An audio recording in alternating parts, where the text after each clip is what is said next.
Outlet Liquor is your place to buy a case. Stock up and save when you shop the lowest prices available every day at Outlet Liquor. You never have to wait for a sale. The more you buy, the more you save. Only at Outlet Liquor. What's your outlet? Folks, you say you want a revolution. Well, here we go. This is the show where you are not wrestling with your conscience. You are not wrestling with your budget unless you have to buy a pay-per-view tonight. It is wrestling with emotion. And this feels like a good show. It's the first AEW pay-per-view of the new year. And as always, we got our dedicated panel of marks. I'm just going to bring them right in. Michael Partham, you hate him, you love him. Sweatpants Joe, Jake Micah, and Maniac. All here we are this morning getting ready for AEW's first pay-per-view installment of the new year and the Icons' final match ever. How we feeling, boys? Ow! Yeah, good one. Yeah. That's the rooster call this morning. I'm feeling good. I woke up just super excited way earlier than I usually would on a Sunday morning, and just thinking about, man, like, it's crazy that it's going to be emotional later. I'm excited to see like what they put together for the whole night, for the preview before the match. I'm excited to celebrate Sting, but I think besides Sting, the rest of this card is pretty damn well built too. Like, this is one of the stronger pay-per-view cards, especially considering, like, compared to World's End, I feel like this Revolution card is about 10 times better. So I'm really excited to see what they put together tonight. It's been 2 months of build, a lot of good stuff that could come out of it. Let's see what happens. Ditto on that point. I think the AEW has a ton of momentum right now. I think it was a great point because at World's End, even though you had MJF kind of cooking, you had Joe with some momentum. Besides that on the card, it was just a little bit whereas I think AEW has really been cooking in 2024, and I'm looking forward to this Revolution pay-per-view. Yeah, I think it's going to be a good show. It's kind of hard to predict, and I feel like today our predictions it's going to be the first time in a while where a lot of people are going to take a lot of different sides in the matches. So I'm looking forward to our show just as much as I am the pay-per-view. So I was also going to mention that, Joe, this kind of feels refreshing, especially after Elimination Chamber, where we all shared the exact same picks with the exception of one, and the chalk all hit a betting man parlay for that. I'm not even sure would have hit like plus 500, but I digress. Here we are. A lot of matches today could go either way. It's very refreshing as a wrestling fan, and I think what a lot of us love about AEW sometimes, especially when WWE was still in that very predictable era. I'm just going to go ahead and throw this on the screen because that's going to be the highlight of the show for us to talk about. Yes, sir. Could be the day. But let's get into it. Maniac brought it up. AEW has a lot of momentum in 2024. I just want to know what are our feelings with the company.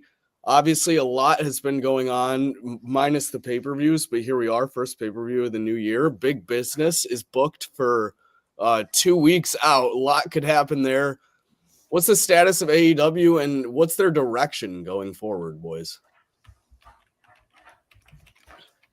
Well, the direction is it seems like they're like rebuilding around a certain set of stars. At least, like, we obviously Swerve and Hangman, they have decided this is going to be one of, if not our tentpole rivalry of this generation. Like we talked about Daniel Garcia, the focus put back on him as a professional wrestler and his story and journey. Obviously, we got Will Ospreay, his first official AEW match tonight. He's going to be a big part of the plans. It feels like we're kind of shifting the focus onto away from some of the more established acts. Like Jericho's obviously in a match tonight, but it's an 8-man scramble. And other times on pay-per-views, he's been in big cards. There's no MJF tonight. Moxley is in a tag match. So it's a different kind of vibe, and it feels like a different guys getting opportunities, but that's what they've needed to do. And I'm really excited about where the main event scene can go for the rest of the year, depending on who they decide, depending on what happens in this title match tonight, and then going forward, kind of how they weave all these programs in together. Because there's probably, what would you guys say, like maybe 4, 5, 6 people that legitimately you could see if someone, whoever, depending on who wins the world title tonight, is the next challenger, like there's a lot of people they could throw in there Wednesday night and you just be like, all right, yeah, like I'm down for this program, which is, I don't think something we could have theoretically said the last year of AEW. I think that was pretty set in stone, especially with the MJF verse kind of going the way it was. Yeah, 100%. I think that you could see like all titles.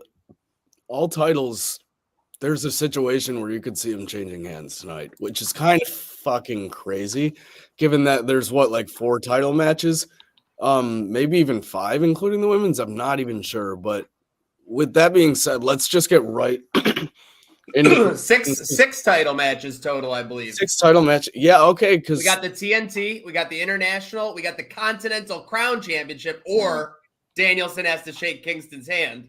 Women's World Championship, AEW Championship, and the Tag Championships up for grabs. It's going to be a great show. Like we were saying, they've evolved, and it has been interesting. AEW has really let characters and storylines breathe, whether it was out of necessity with like how things were going with CM Punk last year, or out of bad luck, like things that are happening with Kenny Omega right now. Obviously, we wish him all well. We want to see him return to AEW, return to the ring.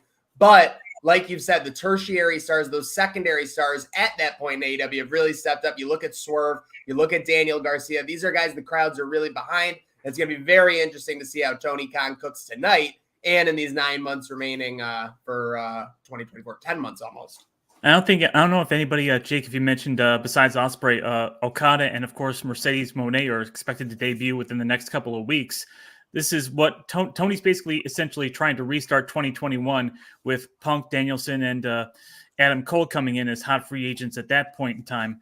And I also mentioned this in the chat. They're trying to up the number of pay-per-views. They're adding pay-per-views. There's reports of pay-per-views being trademarked for the next couple of months. They're about to start going on a 1 per month. And with, the old pay-per-view model being what it is, very expensive, even if you use your VPNs and sign up for $20 on Fight, that's still no, we don't do that for every month. Oh, we don't? I must be mistaken about that. I definitely don't. Well, they've been dragging their heels on this whole, are they going to go to HBO Max and have a streaming deal at some point? And you got to figure with all these pay-per-views being assembled and established last year and maybe this year, that they're going to be looking at a streaming model, and that's going to be big for them, and on top of whatever TV rights deal they might finally get around to signing. Live sports have obviously become, the dominator for ratings, for anything. I mean, it's always almost been that way for history, but especially these last 10, 15, 20 years, sports have become king. And now networks and these digital services are realizing that wrestling is a way to get that almost all week long, to get that steady, all year long. Again, all week long, all month long, all year long. So I'm not surprised that AEW might be trying to expand the pay-per-views a little bit. With that said, I want to say this right now. I do not want to see 12 or 10 to 12, 11, 12 pay-per-views in AEW. I would like a number maybe around 6 to 8. And maybe that number in the double digits was kind of floating it out there to get, maybe some interest from some potential buyers, maybe some potential deals as far as they're getting done with negotiations. The ideal setup that Tony gave was 9 AEW and 3 ROH. So essentially 12 It's going to be AEW talent all over the ROH pay-per-views too. I'm down for that too, especially if one of them is Forbidden Door, which is pretty much like a joint pay-per-view. And then I think Tony Khan also mentioned Wrestle Dream is pretty much like a Forbidden Door now too. Yeah. So you got those two. That's more like 7 or 6, 5 totally AEW pay-per-view shows, and then 3 ROH. I'm down for that. That seems cool to me. It seems like 2024 is going to be a really good year for AEW. I love that comparison you made, Partham, to 2021 with all those guys coming in and that hot start, the first dance and such, because that was just it brings a smile to my face. That was just such a good year to be a wrestling fan. Oh, get the chills thinking about it. But before I want to get too worked up over that, we should probably get into predictions. Yes, sir. I'm very excited for this card. Records not updated, but we will have those soon enough because there is need to update the records around here. A lot. I don't want to see them. What was that head of the table? Yeah, give me a break. Acknowledge me. No. Bang Bang Scissor Gang. Versus, is this a 12-man? 12-man Yeah. tag, baby. Well, Jeff Jarrett, Satnam Singh, Jay Lethal, Willie Mack, and Private. What the hell's Private Party doing in here? So they might be aligning with Jay Lethal in this squad now. It looks like. Dude, I was wondering what Willie Mack is doing in here, but maybe he's doing no, the that's a same good thing. question. That's a good Like, question. But I'm not complaining when I see Willie Mack Not just at all. thrown into a chaos tag match like this.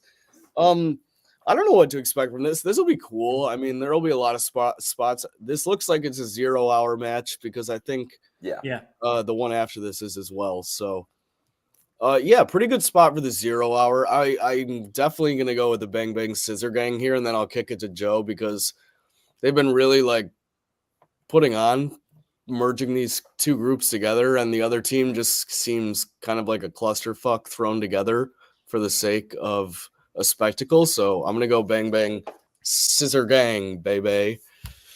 yeah, I'm with you. Bang Bang Scissor Gang. As much as I would love to see Jeff Jarrett and company get the win here, because I'm a big Jeff Jarrett mark and Jay Lethal and Willie Mack mark. I think with the kickoff show, you got to go with the Bang Bang Scissor Gang and get the crowd into it. So that's my pick. I think AEW is going to focus on what it's done, which is providing entertainment and providing great action. I think all the non-title matches on this card are going to be the entertainment factor, and it's going to start with the Bang Bang Scissor Gang versus my internet father, Jeff Jarrett and crew. But with that said, Jeff Jarrett, Satnam Singh, they should not be getting any wins on pay-per-view. They should absolutely go to the Bang Bang Scissor Gang, which has a lot of momentum right now. It can really go on a further storyline if they decide to push it. I'm just here for Billy Gunn and Jeff Jarrett staring down in the middle of the ring to start this show. Talk about electric for AEW Revolution. Last night on Collision, Jay White may have interrupted Max Caster's rap on accident, may have done it on purpose. I saw that. Little sign of dissension in the Bang Bang Scissor Gang. Should be doing that. Maybe they run the angle here, or maybe it's just some more teases at it. But yeah, Bang Bang Scissor Gang is probably going over in the match. The Bang Bang Scissor Gang is basically a holding pattern for Juice Robinson's injury until he comes back.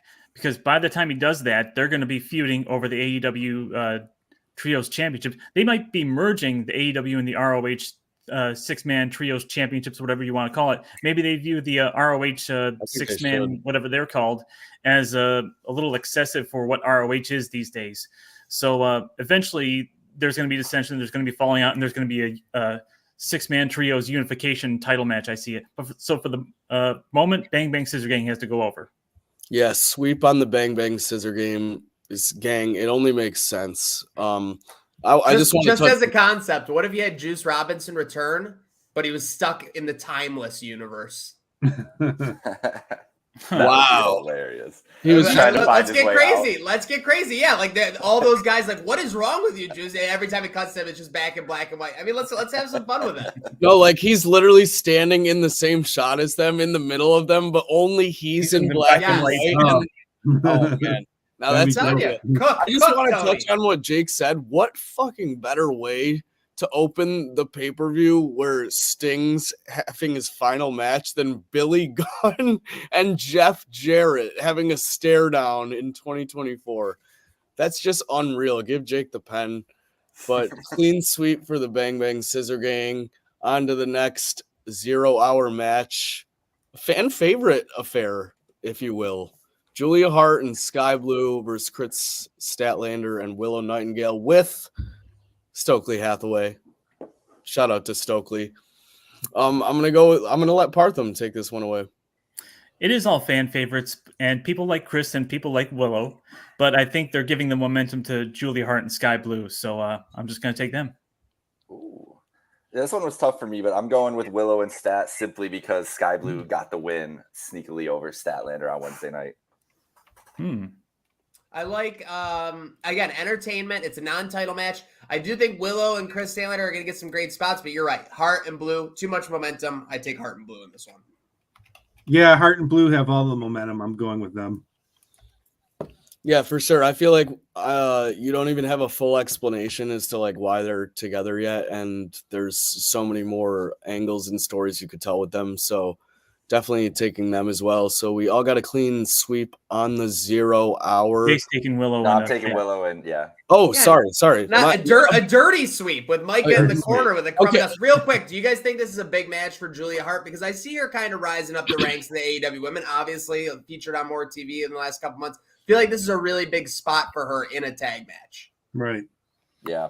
Yeah. And with the renewed focus on the women's division too, like have Julia being the TBS champion right now and the people that are going to be involved in that title scene, because not everybody's going to be able to be involved in that main event title scene. And there's a lot of players. Like she's in a good position to put herself over, but also get into like some feuds that they can carry on, not just this year, but build upon for history. Like these are young competitors, all these people in this match. Every single one of them are very young, and like the future of this division kind of looks probably as these four. So it's a great chance to like build some lore out of it too. And Julia is definitely at the center of that for this. How about Julia not defending the TBS title on a pay-per-view? I think this is her pairing with Sky Blue is basically a vehicle to get Sky Blue into the TBS title picture eventually. Yeah, I mean, you got to think that's coming at some point, right?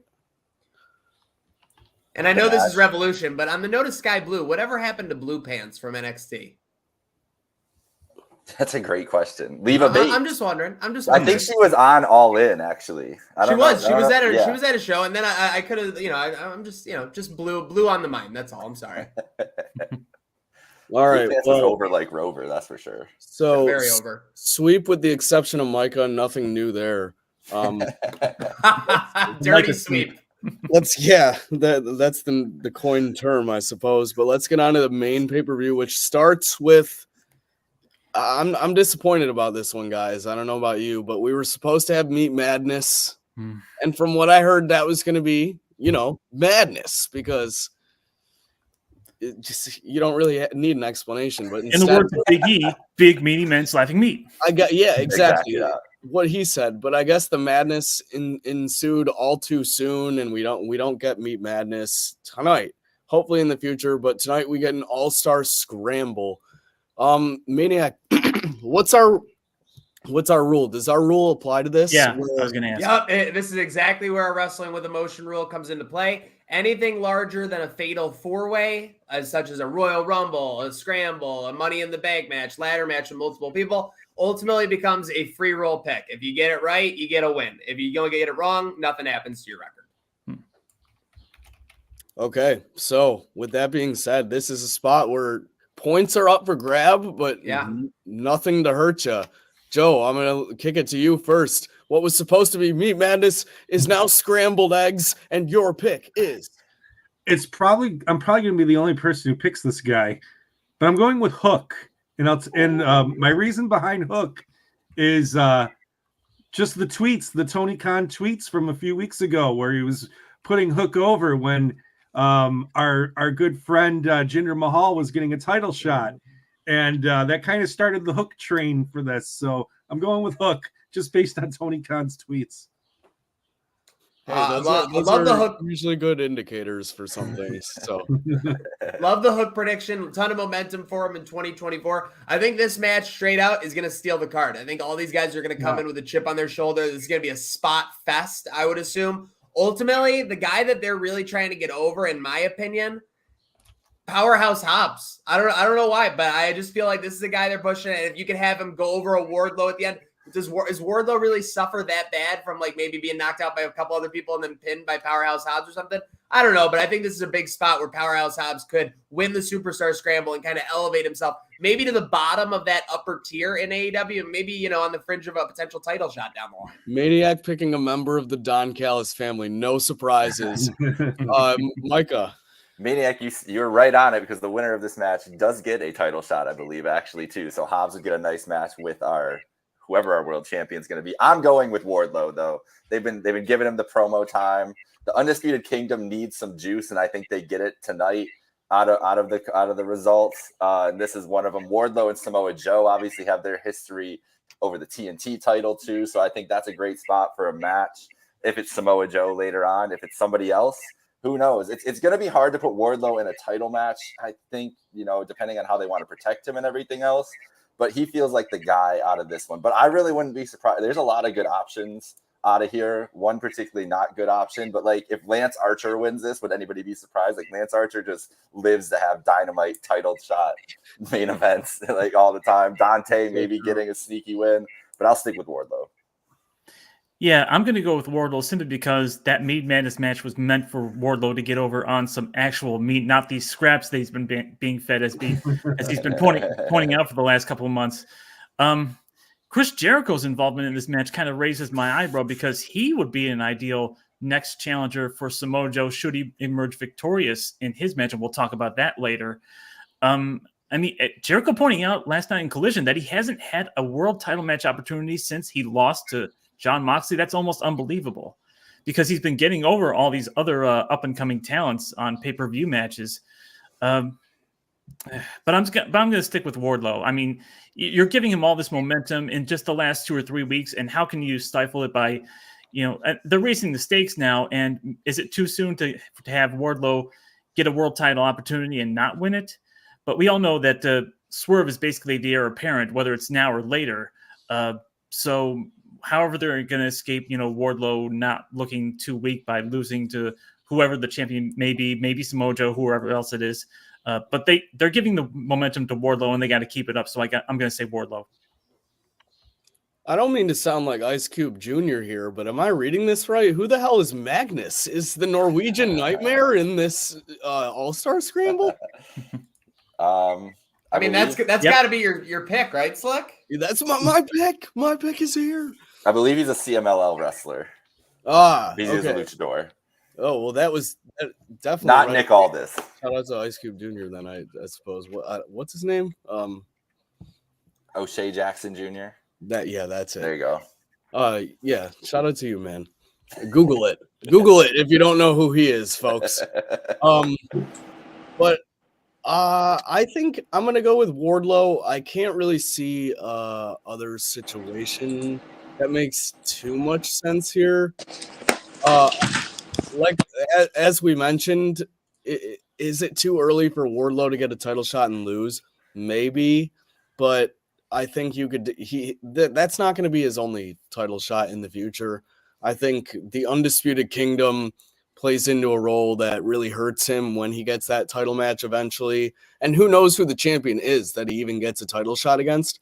Yeah. So I'm going to go Wardlow. There's a lot up in the air with this title picture, as we'll get to, especially tonight being a triple threat. So I'm going to go Wardlow. He seems like the most realistic title challenger out of these guys in the future to me. Although I do like the Hobbs pick. Shout out to the Bay Area. Love the boy Hobbs, but going to go with Wardlow, especially with all that Adam Cole nonsense saying that they'll be champion if he ever wins it. Yeah. Kind of reminds me of there was another Cage? Yes. Yeah. Well, yeah. When he wasn't TNT champion officially. Yeah, right. Okay. Just on the subject of Hobbs, we also have Rob Ryan making that pick in our chat. Awesome. Nice. Okay, yeah, that's huge because Rob, lot to say, and I'm sure Hobbs would be grateful for Rob's wise words in favor of him. Next one we got here, grudge match after a time limit draw. This should be another good one. FTR versus Blackpool Combat Club's Jon Moxley, Claudio Castagnoli. Time limit draw, banger in my opinion. I think a couple time limit draws too close together. Partham and I were talking about this. You got to use those really to your advantage to make it seem meaningful. I just thought they did one not too long ago and maybe a bit close together, but these are two teams that would go to a time limit draw. Obviously, the endings in AEW with the time limit draw, like where the bell rings when someone's hitting their finisher, is like a bit ridiculous, but it does add that cliffhanger. Yeah. So I liked that, but I'll go to Joe first because this is kind of getting into that territory of matches that really could go either way. Yeah, it's a toss-up. It's like I'm going to go back and forth between the two teams, but I guess for my pick, I'll go FTR. But it could go either way, but FTR is my pick. Is Maniac still with us here? I believe so. Oh, I'm still with you. And let me tell you something. When you get FTR and you get the BCC together, throw the records out the window. These groups are going out there to put on a classic match. perfectly said by Joe. It could go either way. I think ultimately this is going to go to Blackpool Combat Club, and I'll explain why later. Oh, Okay. Oh, All right. All right. I'm in agreement with with a little cliffhanger of his own. I'm in agreement with you and Slick and Partham about the time limit draws because they did Hangman swerve to the draw and then they do FTR and BCC right away. It's like I like a time limit draw. Don't get me wrong, but think it was too close together. But it served the purpose to get to this point in the story of that match. FTR, it was like saying, oh, if we had a couple more seconds, we would have got it done. This is gonna be a barn on the time limit draws too. Why don't they just say the time throughout every match? I was going back watching old Sting matches actually this week, and the classic match, Clash of the Champions. He's fighting Ric Flair there in Greensboro, whatever. And the first thing I notice is that it's a 45-minute time limit on TV, and they're saying every 5 minutes. They're like 5 minutes gone, 40 minutes remaining. Like why? Like that's all you needed. Like the ring announcer's not doing anything else. Just have them say it every 5 minutes. It seems like an easy thing to do. But I digress. Shout out Taz. I'm going with the FTR in Greensboro. I think they get their hometown win here over BCC. I've noticed that too, Micah. They only seem to announce the time remaining in late matches when they intend to have a time limit draw. It's almost kind of a giveaway. Like if they have these matches, opening matches that go 20, 25 minutes, and it's a 30-minute time limit or 20-minute time limit, shouldn't they be announcing 10 minutes remaining, 5 minutes remaining? Yeah. And maybe you just get a finish. And it's like, oh, we thought that this was going to a time limit draw, and no, there was an actual finish. So With that it being would bring said, that unpredictability into it. Don't they only come in at 5 minutes and then No, they give like 10-minute after that? warnings at least. Like maybe 10-minute, 5-minute, 2-minute, 1 minute, something like that. Oh, I thought for that FTR one on Dynamite they just did 5 and then every minute after that. But They did. My only guess is I maybe think for that one. Maybe they're trying to minimize like the opportunity for like internet editors to like show like, oh, the time was off here, et cetera, like that. You announce the time less. You that's true. That, maybe. True. That Possibly. and I got to give it to when Swerve and Hangman did their recent time limit draw. They timed that shit so perfectly. Yeah. So that is one of the beauties of these styles of matches. But sorry, Partham, what was your pick? Sure, we digressed for a little bit. I could see BCC winning, but Moxley and Claudio aren't an established tag team. They're in a faction that occasionally tag teams and trios, of course. But I think the last time I checked the AEW rankings for whatever they're worth these days, it was Claudio and Brian that were listed in the top 5 as a tag team, ranked in the tag team rankings. So it's kind of odd that they have Moxley and Claudio here. And of course, Brian's got his own thing, and we're going to talk about that in a second. But I don't see any reason to give Moxley and Claudio the win as a tag team, where FTR is the established tag team. And I think what Maniac's alluding to is the possible AEW World Tag Team title picture following this pay-per-view. Whether it goes one way or the other, you're going to want to have an established challenger for that, especially if it goes a certain way. And that's why I'm going to be picking FTR over BCC right here. Yeah, I also have FTR. I think they need this one a little bit, and what better established team to do it over than 2 members of the Blackpool Combat Club? I think Jake used the word barn burner. That's exactly what this is going to be. Totally eluded me that FTR are Carolina boys. That's come on. That pop is going to be sick. This match is going to be sick. FTR constantly put on great matches. Thinking back to versus Bullet Club Gold on Collision, those were absolute bangers. And John Moxley and Claudio Castagnoli know those kind of matches pretty well as well. But this could steal match of the night, and I am going to take FTR. But like I said, going to be a great match, and we're all on FTR except for Maniac, it appears. Feeling comfortable, Maniac? Nope, and I'll explain why. Okay, yeah. I forgot there was an explanation to come. Rob Ryan is also on FTR.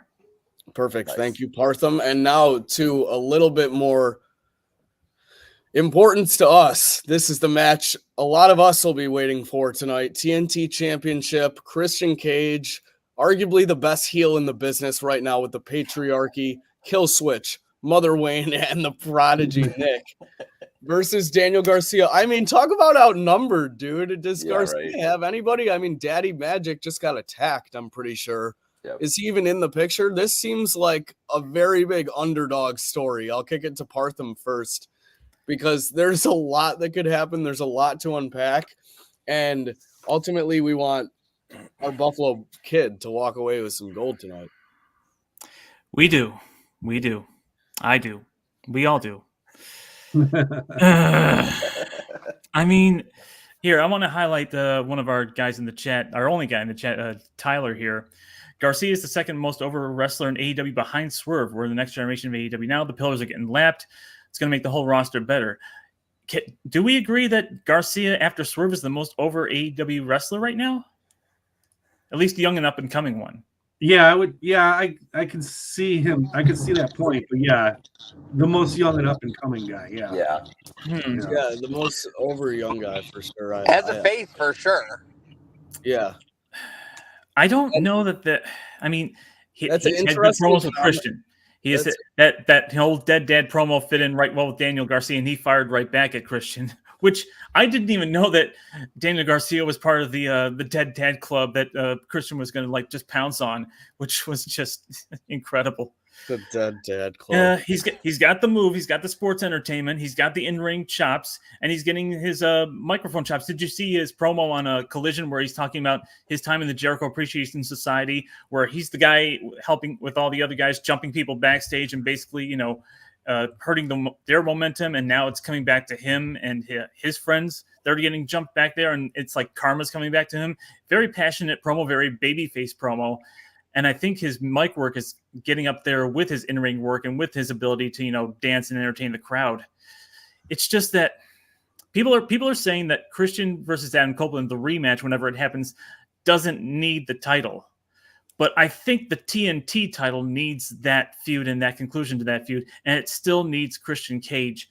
I know I've heard TK say in a post show, promoted with the crowd, that, this is Daniel Garcia's year.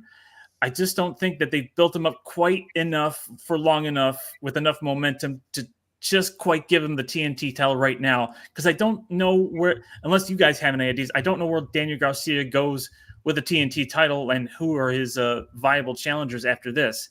I think Christian Cage can take on all challengers and get his opponents over in a way that Daniel Garcia might not be able to at this particular time. And Christian's just been so great with this TNT title run and the dead dad promos and et cetera, and getting the heel heat with the patriarchy. I think they're going to save the TNT title change, even though Adam Copeland technically already won it very briefly as it is. I think they're saving a TNT title change for when Christian gets his rematch with Adam Copeland gets his rematch with Christian Cage, maybe at Double or Nothing, or maybe at a pay-per-view in between that if they get a new pay-per-view established. But reluctantly, as much as I'd like to see our boy DG, prove me wrong here, I think I'm going to have to pick Christian for the time being. Yeah, it does seem like it's DG's year, but it might not just be his night. I think that the Copeland part of this is the big X factor of this. Copeland is going to be involved in this match somehow. We haven't seen him since he got concertoed a couple weeks ago. I think there's two schools of thought with what he could do. Danny, in that promo right after that next week, in the promo that we were talking about here where Christian came out, said about Adam Copeland, if I had a couple more minutes, I would have beaten you. Now, Copeland could take that one or two different ways. He could take it in stride or he could take it as a shot. Second of all, I think he could return to try to stop some interference and then potentially cost Danny the match because Danny's pissed that he's out there helping him out when he's trying to do this on his own. I think there's a couple different ways. You can add some dissension between Danny and Copeland and Christian in there. I don't think this is the night for Danny Garcia, though. I think Christian retains. Fuck. Great points made by all so far. I can't believe our head of the table talked about Copeland like he's not going to be there tonight or not going to be involved in this match. That's crazy. The fact that Daddy Magic got taken out should be the biggest red herring in the wrestling universe. Danny Garcia should have just gone, you think I'm not going to have help in this match? You think you know me? That should have been the end of his promo. Oh. With that said, it can go either way. Christian has been red hot. No doubt a top 3 to top 4 storyline in AEW over the past 6 months, which is something very valuable for AEW, where stability hasn't always been a certainty, especially these last couple of years. But with that said, the TNT title. all taken in. I think this is going to be a circus match. I think we're going to get 10 to 12 minutes of a straight up wrestling match where Garcia's doing well. I think we'll get some heelish tactics by Christian. We'll get a rundown from Nick Wayne. We'll get a rundown from Killswitch. We may even get a rundown from Mother Wayne or something. And then I hope Copeland so. will come down to even out the odds. I think there will be a dynamic similar to what Jake said where Garcia won't really know if Copeland's there to help him or attack him. I think that'll be the vibe. But the one thing that I know is that Tony Khan has shown he knows when to make a star. And your opportunity to make a star right now with Daniel Garcia is in this match. You have Copeland cost him. You have the patriarchy go into craziness, just like the bloodline will be going into craziness after WrestleMania. And you set up a match down the line between Copeland and Christian with no holds barred, Iron Man match, no rules, no sanctions. Tony Khan cries in the back and they put on a classic. But Daniel Garcia wins this match tonight and becomes the TNT champion. And in 6 years, he will be the AEW champion and also the mayor of Buffalo. Speaking of the mayor of Buffalo, I actually bumped into him yesterday. That was pretty funny. But anyway, You bumped into Josh Allen? No, I wish he was Josh Allen. But anyway, you know, I kind of had the mindset where I was going to pick Christian Cage going into the show. I'm changing my pick. I'm going Daniel Garcia. Ooh. And I really think that Adam Copeland is going to help Daniel Garcia win. He's going to even the odds for him in this match. He's going to cost Christian Cage the title. And I think that only helps elevate everything. It helps elevate the Christian Cage Adam Copeland feud. It makes it about more than the title. It makes it about revenge. It's kind of like when Randy Savage cost the Ultimate Warrior the title. Then like that just made their WrestleMania match that much bigger. And it also puts Garcia in a higher position because he'll have the title around him. And Adam Copeland was advertised on that radio advertisement to be in AEW in Toronto. So I'm assuming he's coming back. So yeah, I changed my pick. There you go. Hell yeah, Joe. And yeah, exactly, Ty. Let's go. I was getting worried in the beginning with some of these predictions. While I could see the outcomes realistic, this is exactly where I'm going. Copeland is going to screw Christian. Very good points made by Maniac. That blowover match does not need the title. No holds barred ladder match, if you will, for the old for old time's sake. TLC, whatever. You could even do DG wins this, and then maybe like a Dynamite triple threat, since they were supposed to have that at first. Even some more antics where Christian and Copeland just get so focused on each other that DG walks away easily with the title again on his first defense. And then you have a blowover match with Christian and Copeland at yet another pay-per-view. I'm going Garcia, boys. The TNT title is coming to the 716. Let's fucking go. Yeah. Penciling it in right here. DG, my boy, shout out to him. I see him in the club sometimes. He be hitting that dance and shit. It's not just a gimmick, folks. It's a real thing. Look it up. Yeah, I really do this. I really do. All right. I'm glad we got a bit more of a split on that. Like I said, I was getting worried.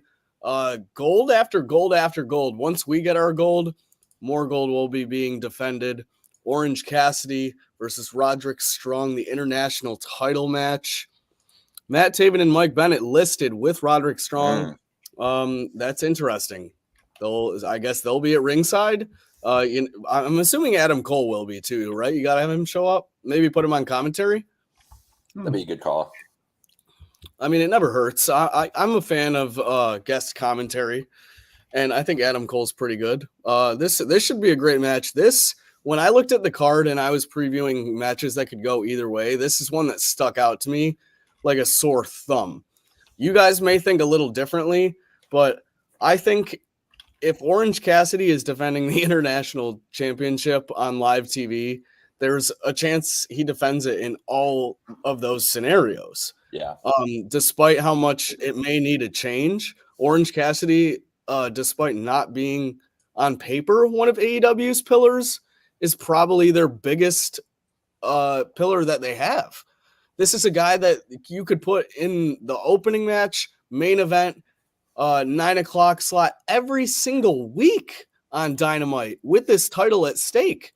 and count on it to be at least 4 stars if you look at matches with Dave's little system.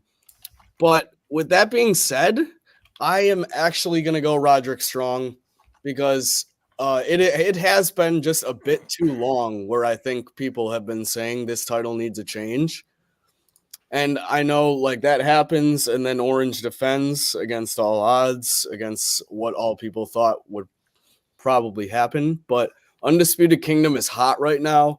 And especially after that Devil reveal, you don't want to have Roderick Strong go into a mid-card title match after all this hype with this faction and then lose. So I'm going to go Roderick Strong. Joe, I'll pass it to you. Yeah, I agree. I'm going Roderick Strong. The Undisputed Kingdom, this is kind of the start of them, the start of their AEW takeover or whatever it's going to be. And I can't see a situation where he loses. So Maniac. Sorry, boys, was on the mute monster. With that said, I love the idea. This should be the beginning of the Undisputed Kingdom. Of course, like let's get him a run, let's get him some gold, let's get something to talk about. I think that this is Roderick Strong falling on his ass again, like he's been doing for the last year in storylines. I think that they're going to interfere every way possible, and it's going to actually be hilarious because Orange Cassidy is just going to be doing his lackadaisical like moveset and everything. I think something happens where Cassidy does something to Roderick Strong's neck, and it acts as like a kill shot, and Orange Cassidy gets the win. Undisputed Kingdom ends up in a little bit of a tussle after this pay-per-view. That's a bold take, and I love it. I think the one thing to look out for in this match, not Kingdom related or Undisputed Kingdom or anything else, is Trent Beretta has been giving some looks to Orange Cassidy. I think Trent costs Orange this title, a best friends explosion, and Roddy goes to be the champion. What? No. And Roddy Strong having international title matches is something that you sign me up for that for 3 months, because I love Roddy Strong as the wrestler. I think there'll be some fun matches. I think he'll go out in the indies and defend it, which is something we've asked a lot of Orange. Like Orange showed up at Rev Pro a couple weeks ago in England to defend the international title is the spirit of what this title should be. I think Roddy will do that in some independents in the US and other places. But I'm ready for a change here, ready for a Roddy run. So give me Roderick Strong. Michael, that's a great point about Trent Beretta and his factor possibly in this. The fact of the matter is that this title shouldn't have been on Orange Cassidy at this point. He's already done his long run with the title, getting beat up every match and finding a way to hang on. And he dropped it to Jon Moxley, and Moxley was supposed to take a run with it, but he got injured. Ray Phoenix got injured. So they basically just put it right back on Orange and said, okay, let's just start this all over again. And the Undisputed Kingdom's momentum has been really ice cold ever since World's End. And with the exception of Wardlow, who's technically, I guess, still with the group, him coming out and cutting promos and, getting his momentum back, there really hasn't been a lot going on with that group that, essentially tore MJF's world down all around him. They need to get his momentum back. And I think Orange Cassidy fatigue has been setting in a little bit. As much as he's a reliable guy for, the opening match of Dynamite, giving you a 15, 20-minute great match, I think the international title needs a bit of a change at this point. It shouldn't be on Orange Cassidy at this point, as much as he's been getting the title over. So I think they're going to put it on Roderick Strong and get the Undisputed Kingdom some momentum, as well as a fresh look for the title. Okay, all on Roddy except for Maniac. Maniac going bold with the predictions here today. And Micah, not the best friends, dude. Come on. I think it's time. He's been given that look, bro. He's been given that look. I would love to see Cole in the fake cast, because that injury, it's got to be soon, right? Well, maybe not soon if it's a broken ankle, because we did see Mercedes with a pretty lengthy recovery from this at this point, but also who knows how long she's actually been ready. But Cole, I don't know, when was that? When that was it was Grand Slam it happened at, so that's September. So we're looking at 6 months now. It should be within the next couple months, depending on how serious it actually was and everything else. We'll see. Who knows? I also wanted this injury is the biggest work in professional wrestling. Adam Cole has never been seriously injured. If you believe anything other than that, you are a mark. Wait, so you think he's going to pull a Kevin Nash and just, take the cover off and he doesn't have a cast on? Yeah, and then it'll be time for story time with Adam Cole, baby. I I've never heard so many bold takes from Maniac on a single show. So I'm really excited for whatever that BCC spin is later. There you go. Yeah. Also, I forgot to mention this because Partham said something about Wardlow when I made my Wardlow pick for that scramble earlier. That promo he cut on one of the recent Dynamites where he cooked like Punk, MJF, all these guys. That's probably his best promo ever. How can you not have him win the scramble after letting him get that mic time on TV and then like killing it like that? But I digress. Let's get on to a family feud, if you will. Maniac's Don Callis family. New addition to All Elite Wrestling and possibly the future of the company. Will Ospreay versus Konosuke Takeshita. Talk about a match that could steal the show. I feel like it's not even that's not even really a question, though. I feel like a lot of people realize that this could be a match of the night potential. And going through this card, I feel like I've said that about like 3 matches now, which I didn't expect, but here we are. Yep. Will Ospreay versus Takeshita. Partham, start us off. It's Will Ospreay's debut. He's coming in with a lot of momentum. He's getting almost, babyface cheers here. And I think they're going to be setting it up where Will Ospreay, if it doesn't happen this night, they're going to push him towards, leaning out of the Don Callis family, maybe feuding with the Don Callis family. Maybe he has a frenemies alliance with Chris Jericho, who's still getting run over by Powerhouse Hobbs and other guys who, because Don Callis still has it out for him. But however it happens with Will Ospreay, I think it's going to be Ospreay over Takeshita. Yeah,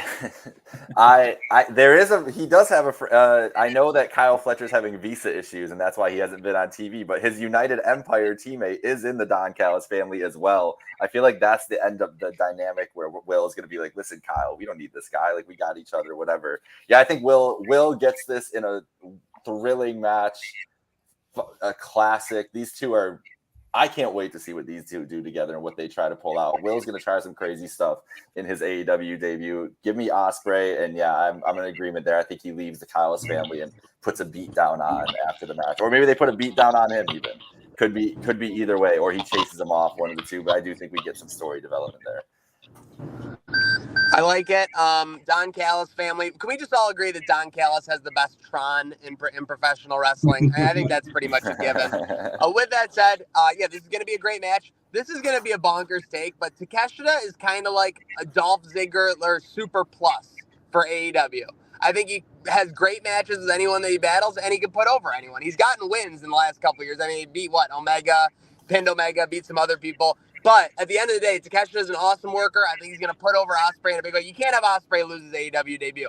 I agree with what you guys are saying. There's going to be a little friction at the end. Maybe Don Callis will come in to try and get them to shake hands after. Ospreay will do so begrudgingly, but it'll begin the storyline of does Ospreay already think he's too big for the Don Callis family? And that's what we'll see over the next couple months. But I got Ospreay winning his debut. Yeah, I think Ospreay. I think this is the one match on the card where we're all sweeping it. But Ospreay's going to win. It's his debut. As Jim Cornette would say, there's going to be a bunch of flippy shit in this match, and then Ospreay will win. It's going to be a great match. It's going to be a banger. Probably 20 minutes. But yeah, Ospreay's going to win. Look at this take. I was going to get to that. Sign me up. Yeah, sign me up too. I was going to get to that lady's name, but not necessarily in this role. But hey, if that happens, I'm not fucking complaining because we need some Jamie Hayter in our lives. We all do. Wait, where does Tyler say that Jamie Hayter is going? The she comes in and United Empire. Okay. Yeah. So, what was I going to say for this? Shit, I totally forgot my take. Sorry. It's all right. I got Ospreay winning. Yeah, banger, absolute banger. Ospreay wins. That is our sweep. I believe one of a few. We did all have Bang Bang Scissor Gang. I think that's the only other one. Nice. So really, yeah. After Elimination Chamber, this is very refreshing. So on this next one, I need some clarification. Clarification from Maniac because I did not know about this stipulation. Mm-hmm. Continental Crown Championship.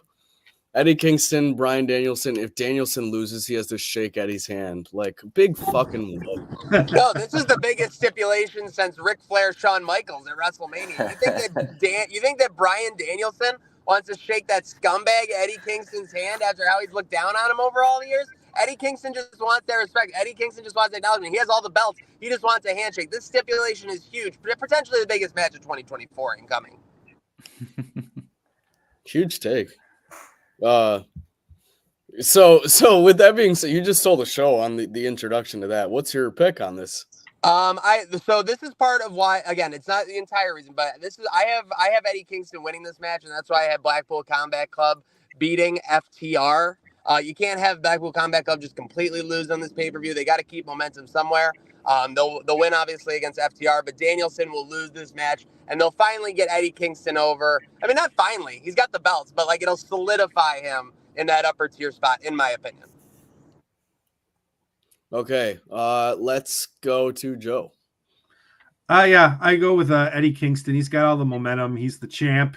And Bryan Danielson, I think somehow he'll reluctantly shake his hand, but I could see him like shaking his hand and cheap shotting him after. I just think there's going to be a little more to it than just him going in there and saying, "Oh, you got me," and shake his hand. So there's going to be something there. So, but yeah, Kingston's going to win. I'll go next, but I gotta ask a question before I make my pick. With this Continental Crown Championship, are all 3 belts on the line, or do you just get the Continental belt? It's weird like that. Okay, like how they're going to eventually separate. They gotta do something about that, because one of these belts is the ROH World Championship. That's what it is now. It's the Triple Crown. Well, one of the belts is the New Japan Pro Wrestling Strong Championship, and I don't know how much longer they're going to loan that one out. I mean, no, you got to do something. But like, I feel like you can take the Continental Triple Crown one and make it its own thing. You can't have the ROH World Title being caught up in this Triple Crown nonsense. It needs to be defended on its own fucking show. I mean, WWE title got folded into the WWE Universal Heavyweight title. I mean, it happens. That's 2 belts, though. We're talking 3. 3 heads are not better than 2 necessarily. I'm gonna take an opportunity for points. I'm gonna go Danielson. Needs his first championship in AEW. Why not? I already have Blackpool Combat Club losing, and Maniac made the point you can't really have them all lose in one night. I like Eddie. He's never really done it for me. I like him. I really do. New York guy. Love Eddie. Love the attitude. I'm going Danielson. This is why I have let's check the stats. It could be out of date, but this is why I have the second best record on the panel, because I make bold predictions like this. Anyway, another guy that makes bold predictions apparently is Parth. Well, I'm glad you said that. It's it's why I have the best record on this, because you want to shut your mouth. Smart predictions. And thank you for giving me this opportunity to get one more on you, because Eddie Kingston is going to win this because of the handshake stipulation, because it's too soon to get the Continental Crown, the 3 belts, however many belts he has this week off of him just yet. Eddie Kingston has all the momentum in the world. He got to keep that momentum on him. Bryan Danielson doesn't need to win a championship in his entire run with AEW. His job is to just wrestle guys and get guys over. And this handshake stipulation is basically crying out to say that Eddie Kingston has to finally get over and begrudgingly maybe get some respect in Bryan's eyes. Maybe Joe's right. There's a little bit of a beatdown either straight from Bryan, or maybe the other BCC guys come out. I don't think BCC losing both matches in this night is going to hurt the momentum. They're BCC. They're Jon Moxley. They're Bryan Danielson. They're Claudio. They've got, carte blanche. They've got clout. They've got established, momentum. They just like to fight. And they're already all the legends, well, except for Wheeler Yuta. But I think they can take losses and still keep the momentum and still keep their credibility, is what I'm trying to say. So Eddie Kingston, this is his time to finally get the respect he deserves from Bryan Danielson, even if begrudgingly. So Eddie Kingston's going to win this. I love taking shots at Wheeler Yuta, so thank you for that, Partham. I'm going Eddie Kingston too. I think this is the start. The only thing you guys have not mentioned what I'm thinking with this Danielson match. Danielson supposed to be wrapping up here by the summer. That's what we're hearing for. I think this is the start where he shakes his hand and it starts leaning towards a babyface run at the end. I don't think we're going to get fully evil Danielson at the end. I think he's going to finally accept the crowd and accept that yes movement a little bit here. And I think it starts tonight by way of Eddie Kingston demanding his respect. Danielson's like, man, got to give it to him. And that's where the tension in BCC starts, is they're looking at Danielson like, hey, bro, like, what's good? Like, what's going on? We'll get a nice promo Wednesday segment with all of them kind of regrouping and being like, where do we go from here? And Danielson might not be feeling as evil as he did. That's what I'm thinking with this. But yeah, I think Eddie, it's too early to take the title off of him. Eddie Kingston's the choice. Okay. So looks like I'm the lone wolf on that one. Mm-hmm.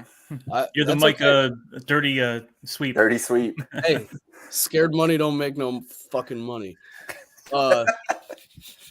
Let's get to the timeless portion of the show. AEW Women's World Championship Timeless. Toni Storm with my Mariah May and Luther, that freaking weirdo. And oh, he's the weirdo. Versus Deonna Purrazzo. You better shut your mouth. Joe, I'll go to you first.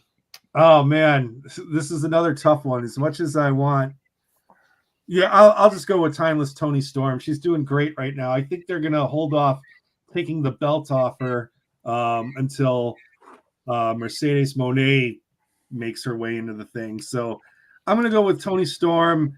But oh God, I love me some Ponderosa, but I'm not going. I'm going to go with Toni Storm. Yeah, Toni Storm's my pick. Yep, it's time to get timeless. You know, all respect to Deonna Purrazzo, but she's nothing but a supporting actress in this story. It's time for Luther, Mariah May, and timeless Toni to get another victory under their belt.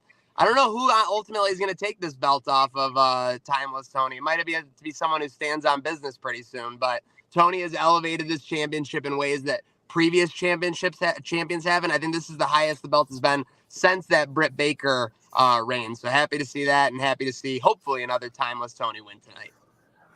All right, we're not getting another sweep here because I am going with Deonna Purrazzo. Hey! I'm talking here. Mariah May is going to turn on Toni Storm. Mercedes does not need to be in the timeless verse for the AEW title. We could have its own storyline with Mariah and Toni, and the title being out there. Purrazzo is a great champion, a great wrestler. I think she wins tonight because Mariah turns on her, which is the inevitable end of this Mariah and timeless story. Anyways, so that's what I'm going with Purrazzo. Mariah will turn on her, but it's too soon. They haven't built that up yet. They haven't built up the tension yet. Deonna Purrazzo could be a great champion. She insults her every week, Partham. I'm talking now. Yeah. Toni Storm is getting this belt over like it's never been since Britt Baker, like we just said. So why would you take that off until you got somebody with even more momentum, like a debuting Mercedes Moné? Now, will it happen in Double or Nothing? Maybe that's a bit too soon, but maybe in the month or two leading up to that, you get some wins under Mercedes belts and Mercedes figurative belt, and then she wins the actual belt over Toni at Double or Nothing. That's where I see this going. Deonna Purrazzo is a great wrestler, but she doesn't have the fan support. She doesn't have the momentum yet. She could be a great, interim champion in a pinch if you don't have anybody else to go with. But Toni's still got this belt over like nobody has in a while, and you got to save it. You got to keep it warm for Mercedes. So Toni's going to win this. All right. Mr. Khan, give me my solo shot for this one, please. Thank you very much. Black and white, if you can't at the moment, it's okay. But timeless Toni is going to retain, and Deonna, they're going to start beating down Deonna Purrazzo in the ring, Mariah May, and timeless Toni. So you get that little half black and white, half color screen, and then all of a sudden,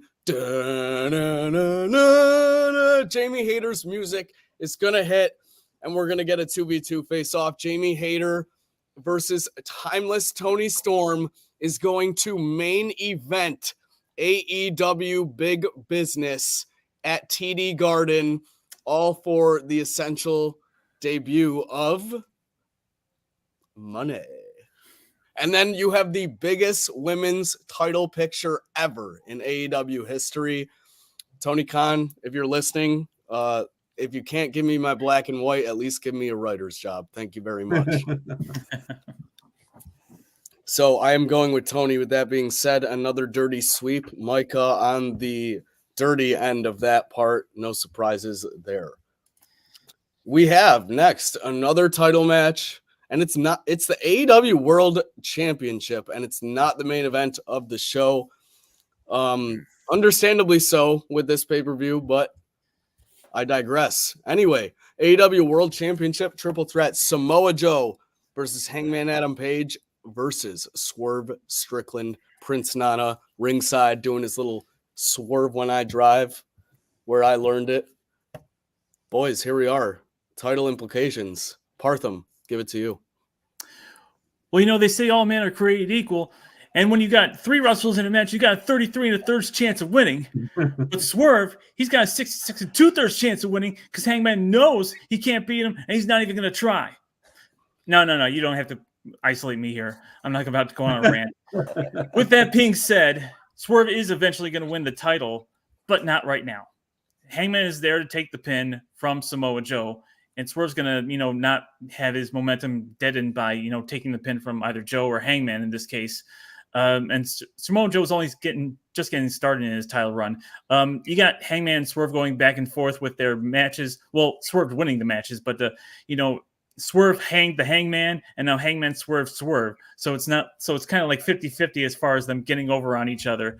But for the time being, Samoa Joe's got to be the champion for the time being until Swerve's ready to take it, or maybe Wardlow's ready to take it at some point. But Samoa Joe's going to retain, and he'll pin Hangman. I think we can pretty much all call that. Yeah, there's a lot of different ways, depending on how frisky they want to be in sending this match. If they wanted to go with a Swerve Strickland and crown him right now, I wouldn't be mad about that. If they wanted to just let unhinged Hangman take the belt and keep it from Swerve and build Swerve's babyface case, I think that happens. But I think the logical ending here is Swerve's about to get it over on Joe. He's setting him up for the Swerve stomp. Hangman messes it up. Joe gets Hangman, pins him or chokes him out, and that's how it ends. Hangman ends up costing Swerve his opportunity, and Samoa Joe retains. Yeah, you're crazy if you think unhinged Hangman isn't going to play a role in the way this fills out. I think Swerve is going to be on the verge of becoming a first-time AEW champion, like other people have said, and I think he ultimately will sometime in 2024. But it's going to be unhinged Adam Page that, takes him out, takes them both out. Samoa Joe ends up kind of just picking up the scraps and taking care of business from there. With that said, after the match, all 3 men will be down. They'll all be exhaling. They'll all be inhaling. They'll all be exhausted. Ba-na-na, ba-na-na, ba-na-na, ba-na-na. He's back. MJF has signed his deal. The contract bidding war of 2024 is over, and MJF is back in AEW, and he's looking for his title.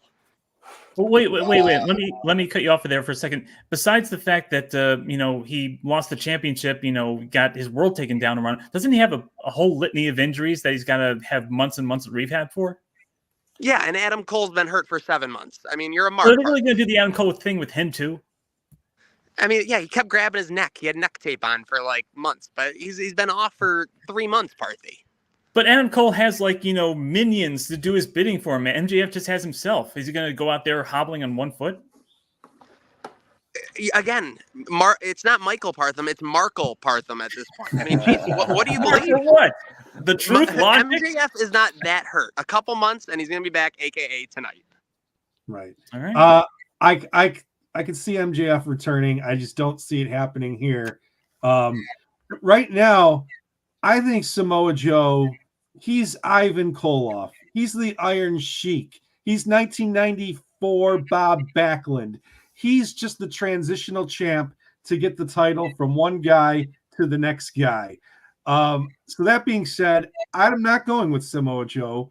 I'm going with Hangman Adam Page. I think Hangman wins the title tonight. If it was Strickland Joe, I would be going Strickland. But it's Hangman Adam Page in the match in a triple threat. I think he pins Samoa Joe. That way, Strickland has the story where he's not the champion, but he's never been beat by Adam Page. He's never been pinned by Adam Page. So I'm going with Adam Page to win the title tonight in the triple threat. But doesn't that make Hangman himself a transitional champion? So we have 2 transitional champions in a row? Oh, we're also getting the Hangman Adam Page Swerve Strickland feud continuing. Ultimately, Swerve Strickland getting the title down the line. I think I guess you're technically right. But I think they're due for they're due for some title reigns that aren't 6 months plus long. Like this is a story where it makes a lot of sense with this triple threat. That's what this triple threat is so interesting, because all these guys, like, we can make logical case for all these guys to win this, and that's the logical case for Hangman. Like him being on there with the title and being like, Swerve, I told you you're never getting this from me, and that being the line until the next pay-per-view could build up really well to it. I like that pick, Joe. I like that you had the ball to do it, because I was thinking, Hangman, and I'm sticking with my guy Samoa Joey. But this is gonna be incredible. Like the storytelling and the match itself, I cannot wait. At first, Joe, I was really skeptical of your pick. I was like, how the hell could he do that? But then you gave your reasoning, and that's actually so good long-term storytelling. But you've all made me reconsider my pick. I honestly, I didn't even know who my pick was till just now, and I'm just gonna put it out there. This match, I think, is gonna be the match of the night. Sorry, Sting. I think the crowd is gonna be so into this one, and it's gonna look like it could go any given way at any point. We all just made great cases for everyone to win this. So with that being said, I'm gonna go with the simple answer, the guy who needs the title on him in 2024. None of us else have picked yet. Going with Swerve Strickland. He pins Hangman, gets that business out of the way, and then Joe can make his case for a rematch, possibly do it at Big Business if you want to make that one of the biggest shows of the year for AEW, non-pay-per-view wise. I'm going with Swerve. He has to get that belt on him at some point. What better way to kick off, to end AEW Revolution than to start a new revolution with a new AEW World Champion. First black AEW World Champion, Swerve Strickland. That's my pick. And it should be noted that Swerve debuted 2022 at Revolution, so they like to have those full circle moments. They did it with Hangman winning at Full Gear after he had lost the title match at Full Gear, and after all the other things. So this could be the Swerve pay-per-view moment, just for that reason in general. I think we're going to have a lot of big moments tonight, a lot of star-making moments. Oh, yeah. And it's all going to be capped off by Sting giving probably a match, one of the best matches of his career and one of the best farewells you could ever get in the wrestling business. Just like they did on Dynamite. They already started the farewell off with descending him from the rafters. That was real callback. I'm sure a lot of us TK for making sure that Martha Hart was okay with that because of the whole Owen Hart thing. Of course, love or hate Tony Khan, he is a nice guy at heart.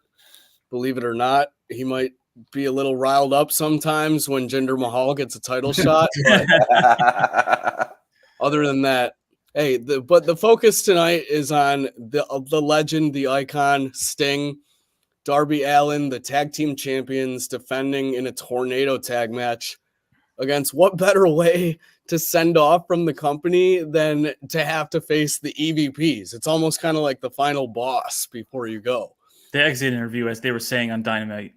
Yeah, exactly. The exit interview. Wow. Yeah, and Sting's about to get fired. I'm going to go to Joe first. Yeah, I'm going to go with Sting and Darby Allin. I hate it when the old guy wins his retirement match on his last match out, but this is the exception. Nobody wants to see Sting lose in Greensboro with Ric Flair in his corner. What I want to know is, like, so after Sting rides off into the sunset, what happens after that? Because you're not going to have a tag team champion. Like, he's gone. Like, so, but yeah, we'll worry about that later. Sting and Darby Allin get the win. Maniac. Is he there? Not sure. Hey, sorry, boys. All right, so Okay. I'm on the same page as Joe. But the thing was, going into this match, I thought there was going to be a little bit more build. I'm surprised by the lack of overall build. to this. I don't know if I'm the only one, but with that said, that actually makes me think that yes, Sting and Darby are going to win today. We're going to get a storybook ending to Sting's career. And truthfully, we'll actually get a good storyline the next month or two where we have Darby looking for a new partner and maybe kind of lost his way in AEW since Sting has been with him for years. So I got Darby Allin and Sting, storybook ending for Sting's career. All right, so there's two schools of thought in how you want to book this match. I think there's two forces. If we're trying to predict the backstage conversation at AEW television talking about how to do this match, Tony Khan definitely wants to just send Sting off, giving a wing, confetti, all this other stuff.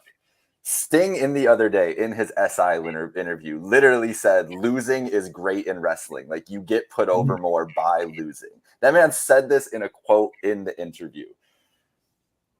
I think Sting is going to get to make his decision on he's handpicked the Bucks for this. He's basically gotten to choose how he's wanted to go out.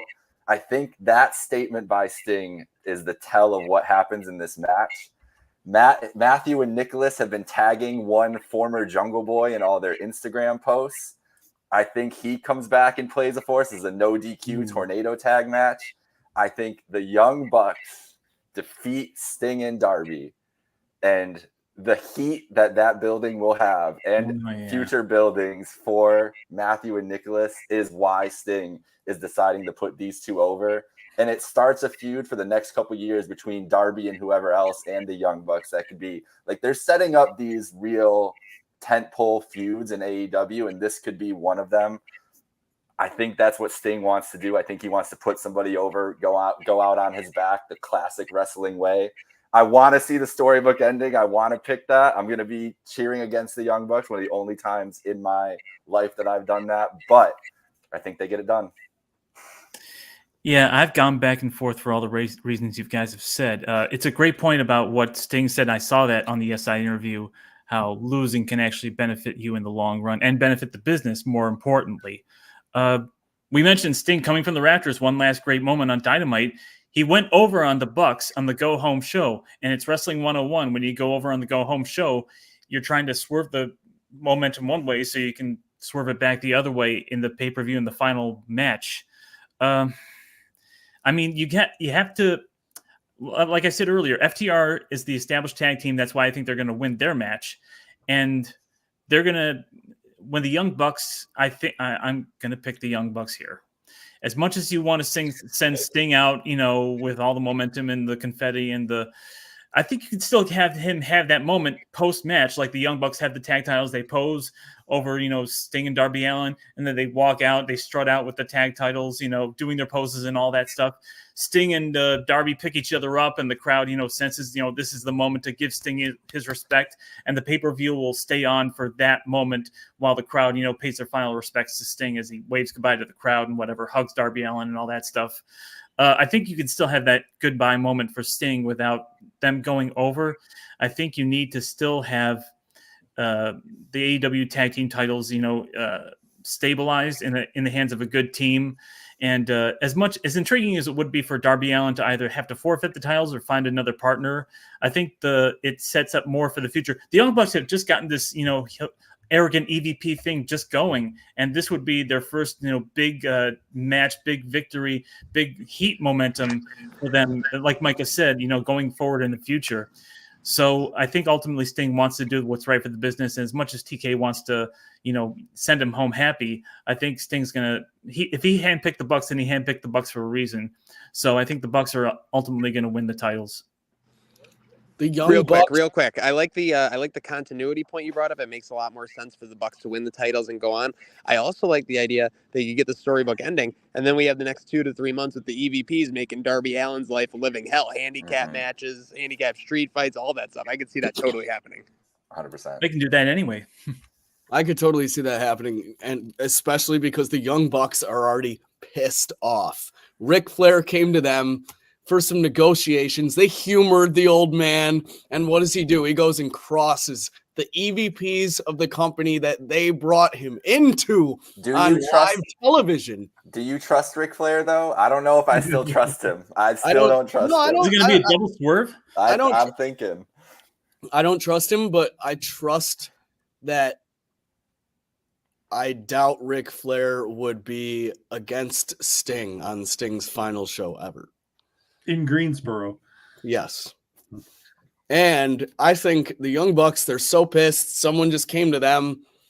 They brought him in. He screwed them. The Young Bucks are going to go one up. I always thought the Young Bucks are going to win this match, specifically because I thought Sting is the kind of guy that respects the business so much where he doesn't want to go out with a tag team belt, especially leaving Darby with both belts and no partner. It just looks stupid unless you want to go that EVP route where they make his life a living hell. I think that's the only credible way of going about it. I don't think that happens. I think the Young Bucks get these belts on them. Sting's going to lose his final match, but it's going to be probably one of his best matches ever. How do you end this match though and have that properly happen in Greensboro while applying all that heat to the Young Bucks? I didn't know how it happened until I heard Jake say what he said, because the Young Bucks have indeed been tagging Jack Perry in their posts. You have it look like Sting's about to win. He's going to go and hit like a leap from the ropes through a table on like Matthew or something. And then Jack Perry comes and hits Sting with his own baseball bat in the back of the knee. The place erupts in boos. Next thing you know, Sting's taking an EVP trigger in the middle of the ring with both belts on either side of his head. Ooh, completely putting him out of wrestling for the rest of his career. And the Young Bucks easily pinning him for 3. And Revolution goes off air with the EVPs on either side of Jack Perry raising all their arms in Greensboro to a shower of boos. And the Young Bucks heel Revolution with the former Jungle Boy ensues. I'm like, all these scenarios we've been creating today on the show have made me so excited for what the future is going to be after the show. Maniac, you got something to say? No, I'm just like you said. Can't wait for Revolution. I could go a bunch of different ways. Super excited. Huge show. Super exciting indeed. Those are all our predictions. Huge card ahead. Sting's final match. Make sure you tune in. Guys, any final shout outs, thoughts before we sign off here? How many liters of blood is Ric Flair going to bleed tonight? 'Cause you know he's gonna have to. I'm concerned for that over-under because this man is legitimately like, how old is he? Like 79? I don't think he's quite that old, but he's like 75 or 76 at this point. He's up there, dude. He's Yeah. up there. If he loses too much blood, it might be might not just be a revolution, it might be a casket match. I was going to say, who's going to bleed more, Flair or Moxley? But Moxley really hasn't been bleeding as much lately. Oh, that match is going to be bloody today, I feel like. Like FTR and BCC are just going to beat the shit out of each other for 30 minutes or however long. We really need to know how long that match is. That's a key. Before the final EVP trigger, will we get we're sorry, we love you? Have to. Yeah, you got to do it. Got to do it. All right, folks. Revolution tonight getting started 0 hours, 6:30 p.m. Eastern. That is indeed too sweet. Make sure you tune in. Sting's final match. And make sure you tune in Tuesdays regularly. We'll be getting this going weekly. The show where you're not wrestling with your conscience. You're not wrestling with your budget. You are wrestling with emotion. Yeah. This is me, Partham. Oh, I don't know. Yeah, there we go.